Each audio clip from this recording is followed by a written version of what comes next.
Good to be here again. Yeah.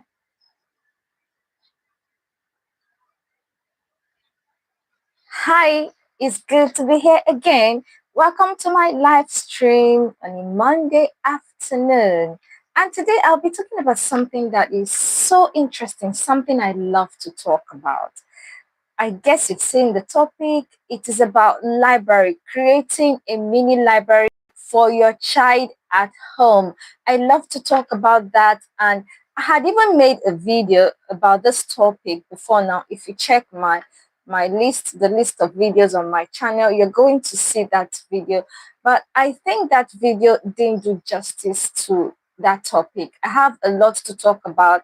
I have a lot of explanations to make. So I feel coming to do this live is better than just dropping maybe 5-10 minutes video for you to watch. So today I am dedicating today talking about library for children, how to set up a library, what it takes, how to go about it, step-by-step method of setting up a mini library for your child at home. I am going to break everything down. So all you need to do is stick around, make sure you stay till the end because you won't believe that you don't need so much. You don't need all the things you've been thinking that you needed. So I'm going to break it down, all the things you need, how you need them, how to go about setting up a mini library for your child. So my name is Confidence Oladende.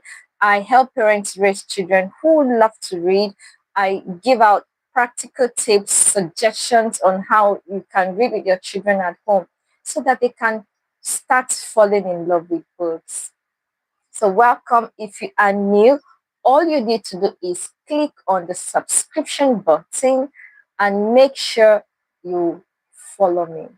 And then watch this video till the end. Also remember to share this video to other parents who are interested in raising children who love to read. So let's get back to the topic again. How to set up a mini library for your child at home. Why is that even important? Very good question. It is important because one, you're setting the pace. You're telling the child that in this house, books are important. And of course, you can't talk about raising a bookworm or a child who loves to read if you don't have books. So books are very important. If you are planning to raise a child who loves to read, you definitely need to have books at home. So you need to have books at home. Your child needs to see books around. Your child needs to see books in the house. Secondly, if a child reads, the child speaks better, the child also performs better at school compared to children who do not read. So library is important at home because it helps solve this problem. First, the child starts seeing book as something very important. Hello, Abdurrahman. It's nice to have you. So a child starts seeing books as something very important.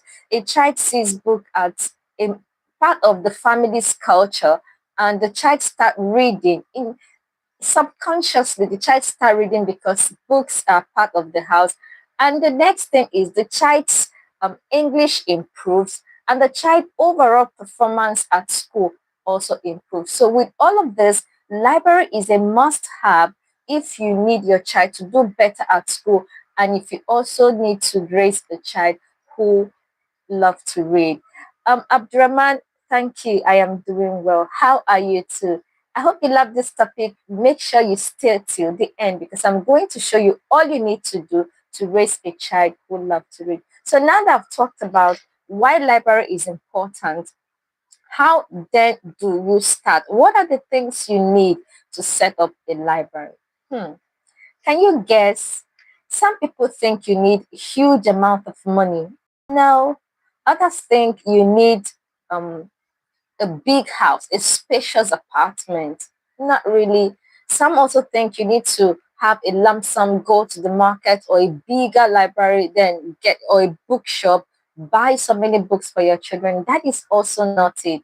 Some other person also think that you need to get a librarian or a professional to help you set up a library. That is also not it. So these are basically the few things you need, because remember, the goal is to set up a library for your child. And to be honest with you, I have done this as I've successfully set up a library for my children and I didn't break a bank. If you look behind me, this is I library, mini library. I'm going to show you all the steps I took and how I was able to do all of that. So let's start with the things you need. I have talked about the things you don't need. You don't need a lump sum. You don't need to go to, you don't need a professional, so to speak, or a librarian to help you set up a mini library. You don't need to live in a spacious house or a gigantic house. You don't need all of that. And you don't need a huge amount of money to go to the bookshop to shop for books at once. You don't need all of that. So what do you need? First, if you have a pen and a paper, or if you can type it somewhere, put them down. The first thing you need is a space, just a little corner. Look at this. This is just a little corner in my room. You just need a little corner. Mark that place as a reading corner or a mini library at home. So you need a reading corner. That is the first thing. The second thing you need is a basket. Take note, you need a basket. If you cannot afford a basket, you need a little container, a container that is open so a child can drop books or pick out books. A container so as to protect the book from water or dust. So you need a little space or a little corner. You also need a container or a basket. If you can't afford a basket, get a container. What else do you need? You need label, just little label. If you cannot even buy label, you can just use cell tape to improvise, or just get piece of papers. You can cut them, just cut them, label. Okay, this is fiction. You mark, you tag it. This is non-fiction. You tag it. These are history books. You tag it. These are encyclopedias. You tag it. So if you cannot afford um a label, you can just get piece of paper, improvise, and then label whatever you want to label. That is another thing you need. So you need a little space. You need basket or a container so as to put the books, or you can even use carton, open carton, so that the kids will be looking at the books. And then you need um, books. You also need a shelf, something like this. You can get a low shelf, a wall shelf, or just a little shelf. Why I recommend a wall shelf is even if you don't have space at all, make use of your wall. The wall is always there looking for who will make use of it. So you can make use of your wall. Get wall shelves. You can get just two steps. You can get three. I have four wall shelves. I think the fourth one is not there. How much did I buy? I think that should be 3 or 4 years ago, and I got them for just 7,500 if you're in Nigeria. Now it might be more than that, but it is not going to be way expensive. So you can get a wall shelf if you don't have a space at all. Make good use of your wall. So wall shelves, books, basket, if you can't afford a wall shelf, basket or container, and then make sure you have a space. So by now you should be thinking, okay, so in my room, where can I fix this library? You must not even use your room. You can use your sitting room. You can use your dining, just that corner where you think is a bit free. Make use of that. Okay, so start thinking now, where in this house is a little free? Is it the bedroom? Is it the sitting room? Is it the dining area? Just start thinking of where you can set up your library. So now I have told you what you need. Did you write them down? You need a little space, not something too big, a little space. You need a basket or a container where you will drop the books. You also need a wall shelf if you can afford it. If you can afford, you need a wall shelf, and then you need books, books. So here comes another big question. If you have all of this, congratulations. So let's move to the next one. I have books, I have all of this you've talked about. How do I start? Or you have all of that, but you don't even have books. Where do we start? So let me answer the question of books, how to get books. After that, I will now see, take you to how to properly arrange the books or set up the books or set up that little space you have chosen so that it will be very attractive or it will appeal to your children. So how do we get books? Do you need millions to get books? No, you don't need books. Here are different ways. Here are different ways or places you can get books without even spending so much. The first thing you can do, or the first place you can get books free, is reach out to friends, family, or relatives. If you have friends that have older children, whose children are older than your children, you can reach out to them, ask them for the storybooks their children used and they are not using them again. They can give it to you. Ask them. Most times it's because you don't reach out or you don't ask these people. You see them not giving you. But if you can reach out to them, ask them for storybooks, most times they are eager to gift out these books. So the first way to acquire books without spending a dime is to reach out to friends, families, relatives whose children are older and ask them for storybooks. They will give to your children the storybooks. So in that way, you've acquired the first set of storybooks. Another way to acquire books is go for book fairs. If you hear of book fairs, it could be Nigerian book fair, it could be national book fair, it could also be school fair in your child's school. Attend fairs like that. It gives you opportunity to acquire books, most times in a subsidized rate or discounted price. You can get books there. You can also go to local bookshops or local stores around. You don't need to spend so much on transport or so much fare. You get bookshops, get one or two books for your children. In that way, the number of books you have, they're increasing. So reach out to relatives, attend fairs, and then visit local bookshops. You will get books there. You can also get books through swapping. If there are swapping activities where children, they can come together, swap books, books they've read, swap it with another person or another person's book that they had not read. Also, that is another good way to get books for your children. So do you see? You don't even need to. And here is another way you can get. This time you need to spend money, but not a lump sum. Each month, you can dedicate a specific amount of money, budget it. You can budget a specific amount of money, dedicate it for books. So each month, you can start by, okay, this is November. At the end of this month, I'll buy books worth 5,000 naira. You can do that for November. This is each month, budget it. Set a specific amount of money aside to purchase books. If you try that, if you purchase just one book each month, at the end of the year, by December, if you start January, by December, you should be getting 12 books. This is just by budgeting. So if you budget getting one storybook each month, by 12 months, you're getting 12 books. And that is the ones you get from family and friends is not there. The ones some people give children is also not there. So imagine getting 12 books just by budgeting. And if you have to increase that budget to like 2 or 3 books, can you just check how many books will you be getting for your children? You will not even feel it. That was the approach I used. I budgeted. I started setting aside some money to get books for my children. At the end of each month, I made sure that I got 1 or 2 books. I started with one book. Later, I increased to two. I also increased to three.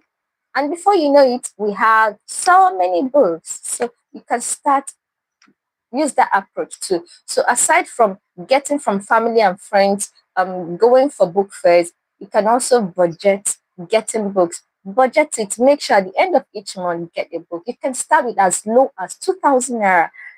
Before you know it, before the end of one year, you have 12 books aside from other books that people have. You can also try gifting books. You know one thing, people like to gift you what you give them. You can try gifting children books. Most times, when you gift children books, parents are likely to return books as gifts to your own children because they know you love books and your children love books. So try that approach so you can gift out books to other children during their special days. It could be birthday, it could be anything they are doing. A child has done so well, gift the child books. If you do that to 1 or 2 parents, they will likely do that to your child. When it's time to give to your child, to give your child a special gift or get something for your child, they will likely get books for your child.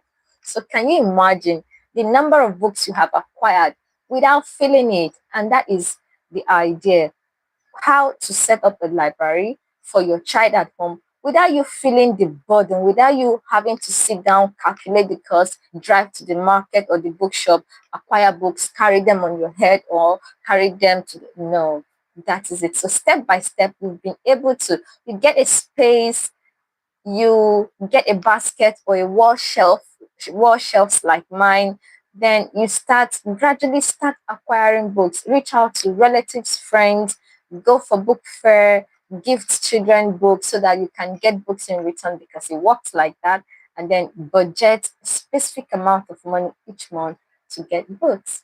So I think I have done justice to that. If you do all of this or follow all of these steps, you are likely going to have books. So if you have books, what would you do next? Now that you have books, what next would you do? How would you display the books? How would you encourage the children that, okay, now we have books at home. How would you encourage them to make use of those books? How would you encourage them to read? So here comes the next thing. I read the books. So if you look at my own shelf, the books are arranged, are displayed in such a way that the children get to see the title. Children are attracted by what they see. So arrange the books in such a way that the titles are displayed. If you do that, they are going to quickly take note of new collections on the shelf. If you do that, they will likely see the topic again and again. Or like the topic is everywhere, just in their eye, just everywhere they look, they see the topic. Display it in such a way that the kids see the topic. And don't make the mistake of getting a shelf that is way too high for them. If the setup or the shelf is way too high for them, discourages them from coming to pick up books. So look at what I have. I display them so climbing a seat or doing anything. So this is the height and this is the book displayed in a way that the child sees the topic. So this is the Greedy Ostrich, this is the Akara Boy, and these are other books displayed so that the child quickly sees the topic and picks it. So what if you're not using a wall shelf like me? If basket, fine, arrange them in such a way that the latest collections or the ones that appeal to the child or to your children, they are just very close. Once a child comes to the basket, the first two, three books the child will likely pick are the ones, the way you display them. So don't take them, don't hide them, or don't take them far away so that the child gets tired before even reaching to the basket. So if you're using a basket, arrange the books so that they will be easily accessible. The child can easily access the book. Okay? So arrange them this way so that the kids can quickly see the topics and they will be attracted. They want to pick one or two and read. Remember about label. So why do you need label and how can you use label in your home library? So I don't have a label. I am going to do this. I'm using just a paper to write down, to label the books on the shelf. So down here, all the books down here, they are picture books. So let's assume that yours are not picture books. You have picture books this area. You have encyclopedia, you have chapter book, or you have Nigerian stories here, South African stories here, and the rest of the shelves are now foreign books. So quickly write, so picture books, you tag it, you label here, then you can write an encyclopedia, you stick it here, and then just how you arrange them, get something, it will be easier for your child. In case your child was not around while you're doing the arrangement, the child quickly gets, okay, these are this place. And returning the book it makes it easier to the child knows, okay, I'm holding a picture book. Where does picture books belong? After reading, the child can fix it there because it is clearly labeled. So you don't even need to buy a label, if a sticker, if you can afford that. Just use a glue and a piece of paper, write what you need, and you fix it here. Okay? So that is it with labeling your work. Do you have any questions so far? So where are we? If you've been following and if you've been watching me, thank you. I hope you're learning one or two things from this topic, how to build a mini library. I started by telling you that you just need a little space, a little corner in your home. You don't need to live in a gigantic house or in a duplex or a bungalow. You just need a little corner. You also need a basket if you cannot afford a wall shelf or a little shelf. And if you can afford it, very good. You also need books, and I had talked about step by step, in fact, 4 different ways to get books for your children. Now, I've also shown you how to display them. You don't have to just give us display them this way. If you do this way, the children will likely not see the topic and they won't be attracted. So display books in such a way that the children will quickly see the topic and they will want to read the book. Okay?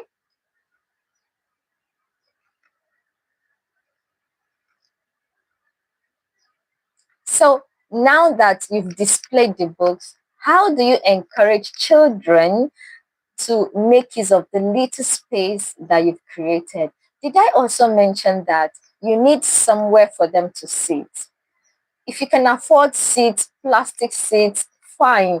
If you cannot afford plastic seats, just get a mat, a small mat. If you cannot afford a mat, you can just get a little small rug that can contain 1 or 2 persons.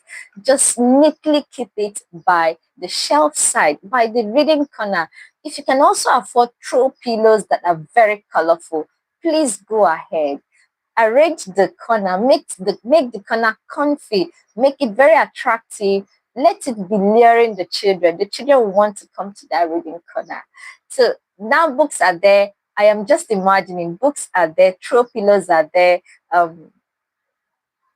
There are no seats, but there are mat or there is a mat there, so a child can sit on the mat with a throw pillow, holding a book. So how do you encourage children to visit this little corner? First, you can just start by getting a schedule or set a timetable on the number of or period or time during the day when they need to go there.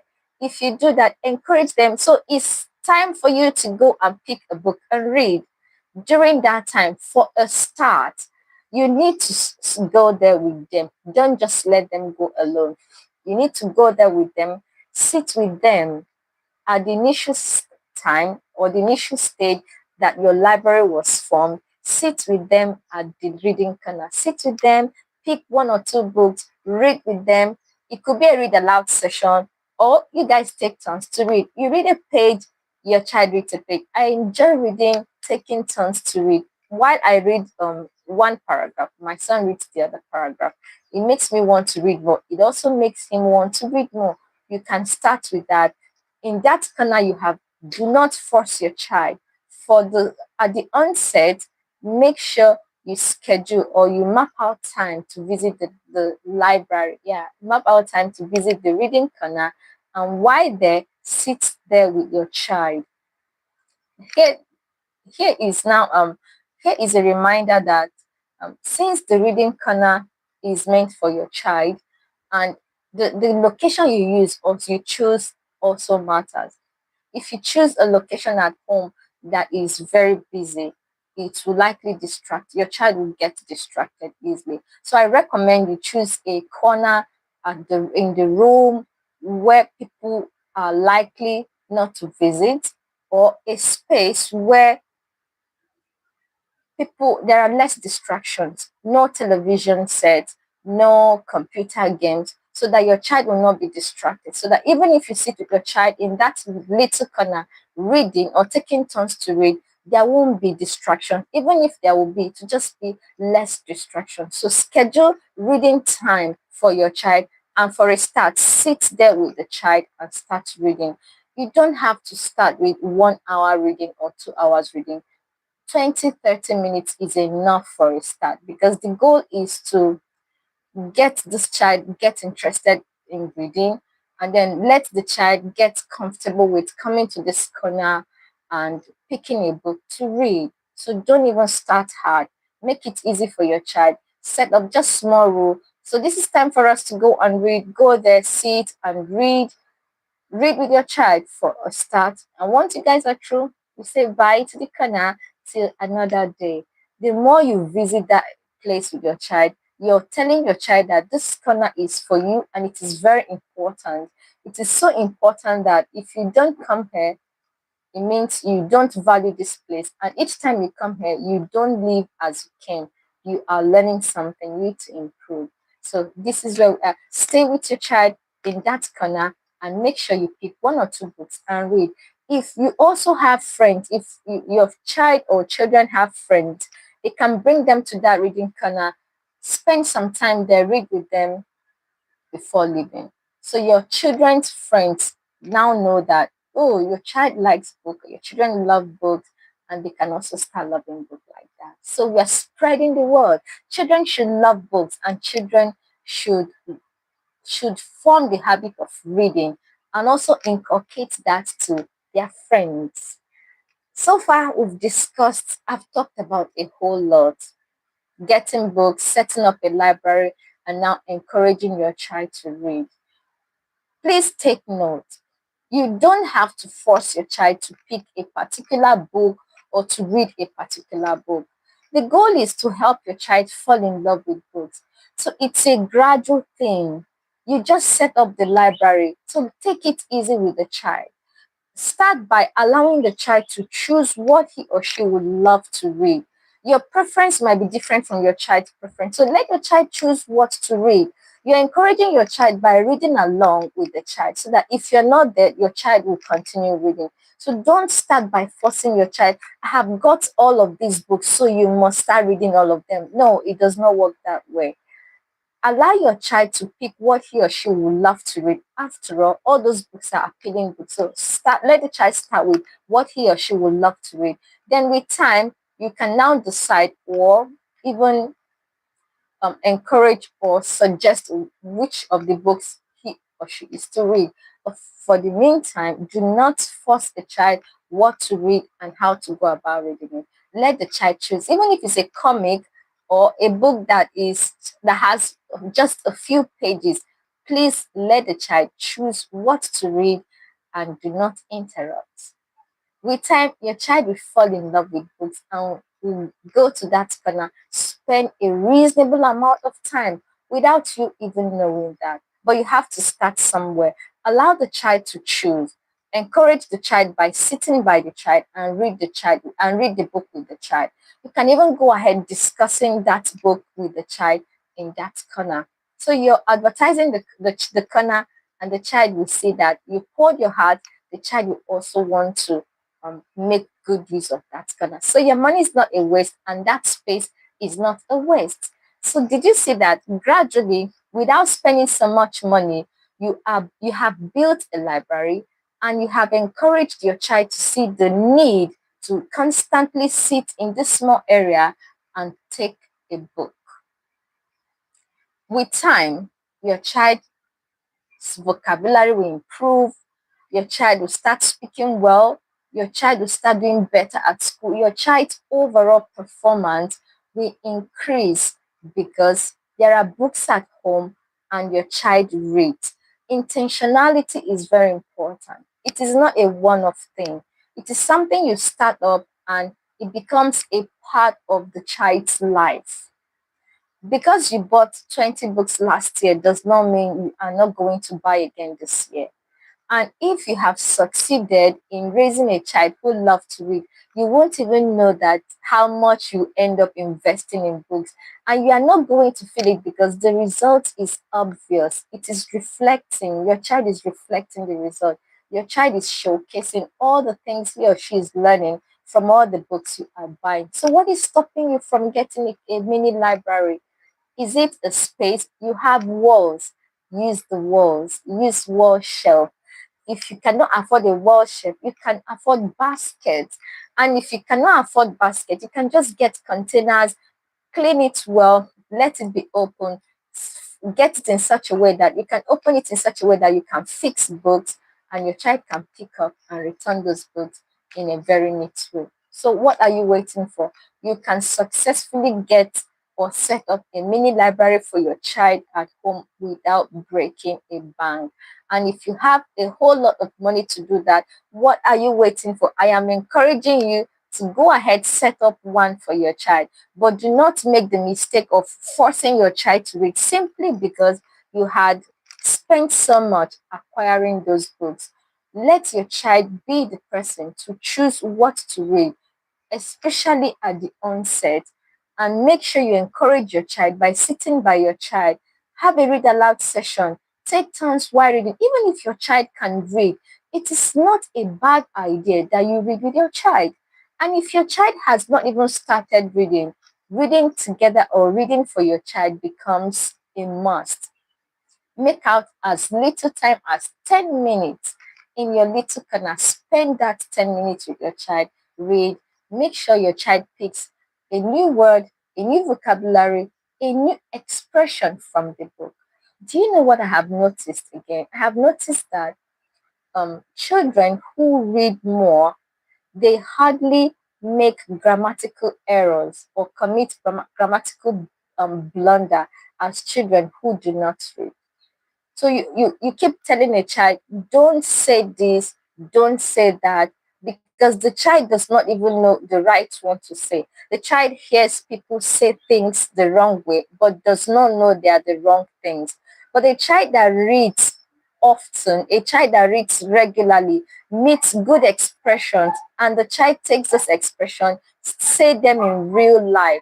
So children that read, they are more likely to make grammatical errors or make grammatical mistakes while speaking. So to curb this issue of my child cannot speak well, my child vocabulary is bad, my child does not express him or herself, a child cannot be expressive if the child does not have what to say. And one way to raise a child who is expressive is to give that child a book and give the child the opportunity to read. So if you're looking for ways to make your child expressive, make your child talk, get books. Getting books is number one. Encourage your child to read. If in a book your child says, turn off the lights or take off your shoes, your child will use take off your shoes in the child's daily interaction. But if the child does not read and did not even know that there is something like take off, the child will go on with the regular expression out there, off your shoes, off your clothes. So if you want a child to do better in speaking English, in English speaking, aside from English, even other languages, if you want a child to be more expressive, get books for that child. And I had said earlier, you cannot just go to the bookshop one day with lump sum and acquire so many books. There are so many ways you can get so many books without even feeling it. Try any of this approach and you come back and thank me later. So, what have we discussed so far? I said I'd love to talk about this, and truly, I love to talk about this. There are a whole lot I said on this live session that the video I made didn't capture. I was right when I said that. So, what have we said earlier? It is possible that without money and so much space at home, you can create or set up a library for your child. Just look for a corner. It could be your living room, close to the bed, or just somewhere where there are little distraction. Get somewhere in the house, and that is just all you need. A little space. If you can afford to buy a basket, very good. If you cannot afford to buy a basket, you can get a low shelf or even wall shelves like mine. Get them, and you can get labels. If you cannot afford to get a label, just get a piece of paper and title it, write the book that is where it is so that it will be easier for the child to pick it. And the next thing is getting books. I can't stop talking about how to get books without spending so much money. Reach out to friends, relatives whose children are older. Get their storybooks that the children are not reading. Acquire them. Plead with them to give to your children. In that way, you're acquiring books. If you hear of book fairs in your child's school, or it could be in your local environment, make sure you attend. You can get variety of books at discounted prices. You can get books like that. You can also get books by gifting books to other children. Their parents might eventually reciprocate and gift books to your children, because people like to do to them what others do to them. So that is another way. Another way is by budgeting. Set aside a specific amount of money every month. Target books. You don't have to start by buying 5 books every month. No, you can start by just buying 1 book. And in 12 months, you're getting 12 books. Aside from all the books that your child must have acquired, you're getting a large number of books before the year runs out. And for display, how do you display the books? Display the books in a way that it will be attractive, it will lure the children, it will make the children come to the shelf to pick something. To display it, let the title be displayed, let the title be showing, let the children, as they are passing, let them see the title should be calling them, come and pick me, come and pick me. And make sure that you don't use a shelf. Don't set up a shelf that will be too high for them to read. Let the shelf be their level. And on that your corner, if you can afford a mat, get a mat. If you can't afford a mat, you can get a little rug, a small rug. And if you can afford throw pillows, please get them. Let the space be comfy, let it be appealing, attractive, let the children want to come and read there. And for a start, make sure you sit there with the children and read. Design a timetable, draft, make a schedule on number of times they should go there and the days they should visit there too. If you do that, the children knows that, oh, in this house, books are very important and books must be a part of me naturally, or um, subconsciously, it becomes a part of them. And their spoken expression will improve, their expressions will improve, their grades will improve at school, their overall performance will improve. And as a parent, you won't believe how relieved you will be that you don't have to be correcting your child all the time. Don't say this. Just read 1 or 2 books with the child, and the child will learn the right expression to use. You're relieved, your child is learning something, and your child is better. So the goal is to raise a child who loves to read, not a child who resents book, or a child who run away each time he or she sees a book. So it is important that um, you don't need to have all the time. You don't need to have all, as little as 5-10 minutes a day, or even 3 times a week. You are modeling reading, and your child will be glad you did. Have you learned something today? Make sure that you click on the subscription button, and then share this video to your friends, family, colleagues, other people who want to raise book lovers but do not even know how to go about it. Make sure you share this video with them so that they can learn how to set up a mini library without spending a dime. Okay, so it's really nice doing this. uh, Even as I talk to you, I have learned something, because over time I've learned that the best student in a class is the teacher, not even any of the students there, is the teacher. So I enjoy doing this. I've learned something as I talk to you about. I'm also glad that I was able to share my experience with you, because someone somewhere is struggling to do this. I have succeeded, so sharing my success story gladdens me. So take a leaf on from how I was able to set up a mini library, and you can do that without even feeling it. You'll be happy you did, your children will be happy you did, and they will make you proud. So it's nice doing this. I am glad you showed up, and thank you for sticking around. I'll do this again another day. Okay, before the end of this week, I'm going to review a book. And until then, make sure you subscribe, make sure you share this video.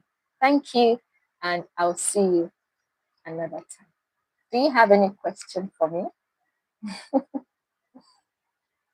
Any question for me? If no, thank you, and I'll see you some other time. Bye.